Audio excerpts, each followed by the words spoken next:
Ikaw, Josh, ano mga kinatatakutan mo? Saan ka natatakot? Ay, meron ka din.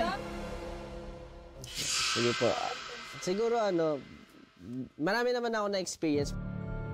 Yung una, sabi ko kanina may sleep apnea ako, di ba? Ano yun? Sorry. Sa snoring ba yun? Snoring. Pero bukod doon, nagsisleepwalk ako. Oh, wow!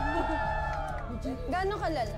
Yung sleepwalk ko, tapos yung nagsisleepwalk ako, as in, tapos may ginagawa akong mga weird stuff tulad ng, may,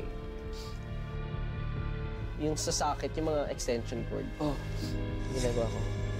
Inaano ko. Buti hindi ka naman kuryente. Yung parang kinukutsilyo ko.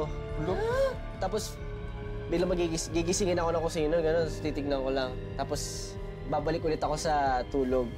Then, yung pinaka-recent, tapos pinindot ko yung extension cord, gano'n. Pinindot yung power. Stranger Things. Tapos paulit-ulit, as in pabilis ng pabilis, gano'n.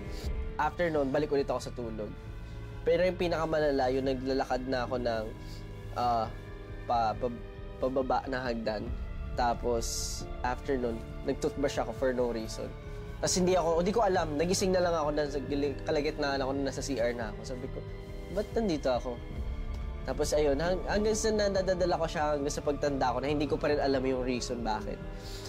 Tapos dun, baka may someone na may entity nag-take over pag wala ako, ganon.